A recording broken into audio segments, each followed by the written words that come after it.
Bonjour à toutes et à tous, bienvenue dans le chapitre 3 de cette formation. Ce chapitre est dédié au plugin Sharpener Pro 3. Alors ce plugin est destiné à l'accentuation de la netteté des images. Il faut savoir qu'il est divisé en deux modules, RAW Pre-Sharpener, qui permet l'accentuation de la netteté du fichier original, donc du fichier RAW, et Output Sharpener qui permet d'une part de régler la netteté créative et d'autre part de régler la netteté en sortie en fonction du périphérique de sortie ou bien du document de sortie. Alors, donc concrètement, on appelle soit le plugin RAW Pre-Sharpener, soit le plugin Output Sharpener. Il y a bien deux plugins distincts. Alors ce chapitre 3 sera consacré au plugin RAW Pre-Sharpener,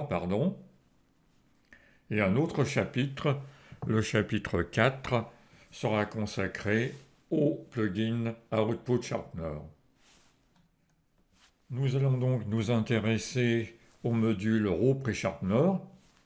Ce plugin sera appelé au début du flux de travail, juste après la phase de débruitage, alors que le module Output Sharpener, comme son nom l'indique, sera appelé à la fin du flux de travail, lorsque vous voudrez imprimer ou bien créer un document à partir de votre photo développée.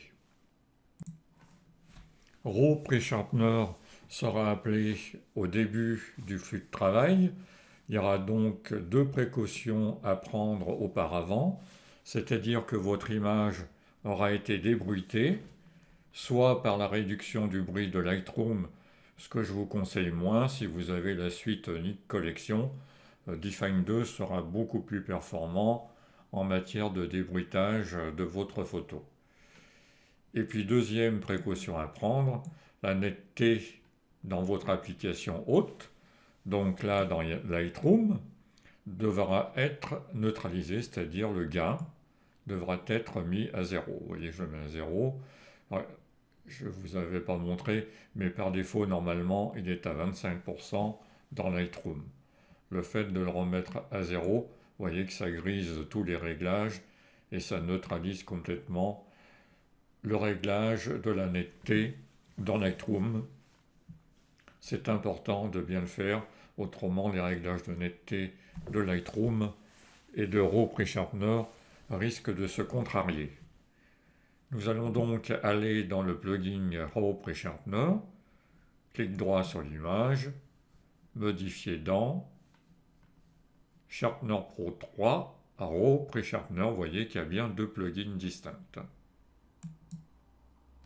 Voilà, on se met dans l'espace colorimétrique le plus grand, on fait un TIFF en copie d'image. Et nous voilà dans le plugin RAW Pre-Sharpener.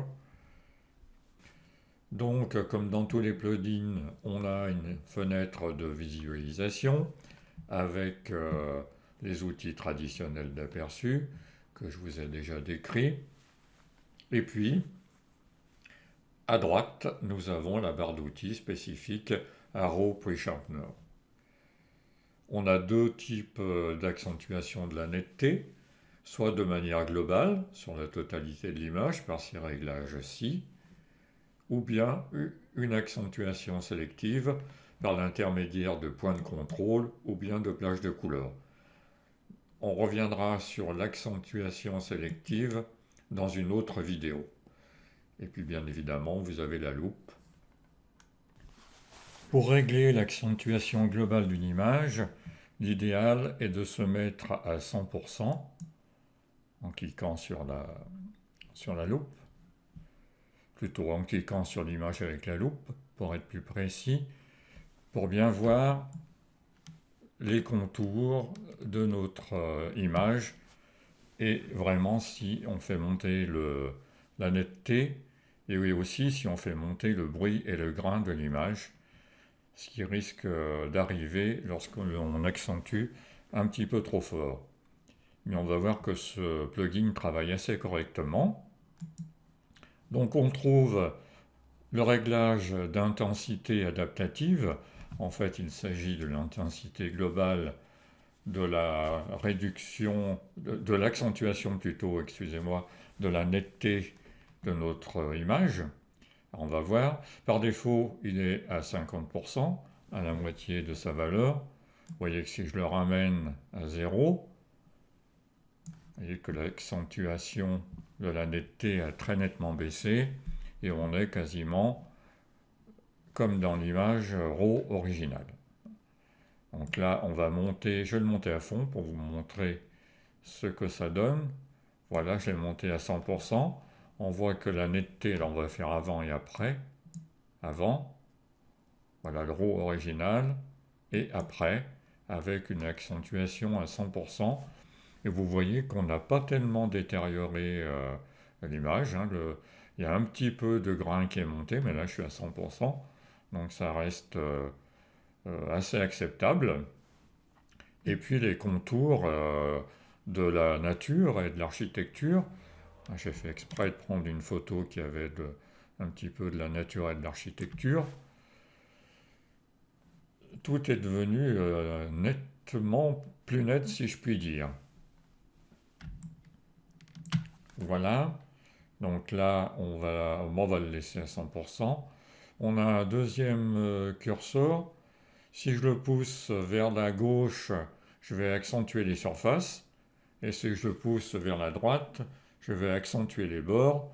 Alors le terme des bords, ce n'est pas les bords de l'image, hein, c'est les contours des éléments de mon image. Alors on va voir ce que donne accentuer les surfaces. Je vais le pousser à fond.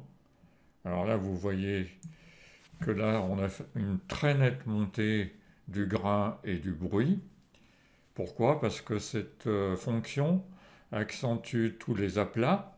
Donc dans le ciel, on en a pas mal. Et tout ce qui se trouve à l'intérieur des contours, hein, toutes les surfaces qui sont à l'intérieur des contours. Donc c'est un réglage qui n'est pas très intéressant pour une photo d'architecture, parce qu'on va jusqu'à détériorer l'image. Hein.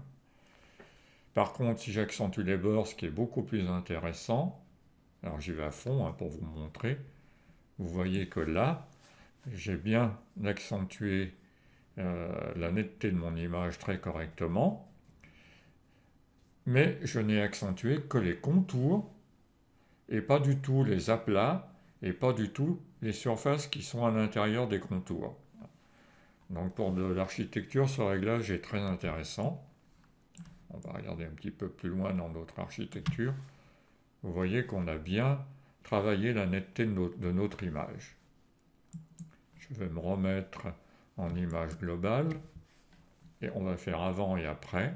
Vous voyez avant l'accentuation de la netteté et après l'accentuation de la netteté.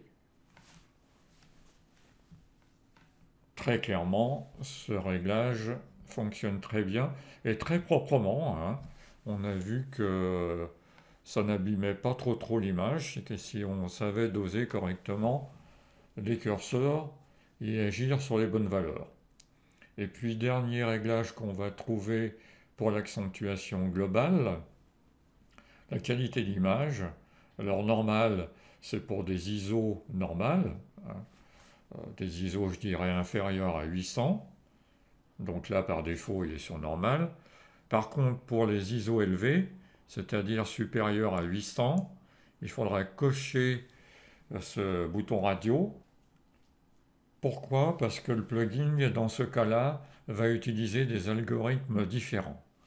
Alors je dirais même que c'est la première chose à faire hein, quand vous arrivez dans le réglage global de votre netteté, c'est de cocher la bonne case sur la qualité d'image en fonction de la sensibilité de votre image. Voilà pour l'accentuation globale. Alors là, on a vu que j'avais très nettement accentué la netteté de mon image, mais de toute mon image, et peut-être que ce n'est pas très intéressant. J'aurais peut-être envie de ne pas toucher au ciel et d'accentuer la netteté uniquement du bâtiment et de la nature, hein, des arbres ici, et peut-être du sol également. C'est toujours intéressant d'avoir un sol très net, ou pas. Donc pour ça, il faudrait que je puisse accentuer la netteté de manière sélective. Donc ça existe, hein, c'est l'accentuation sélective de la netteté, et ça va faire l'objet d'une autre vidéo de ce chapitre 3. Donc je vous dis à très bientôt pour la vidéo suivante.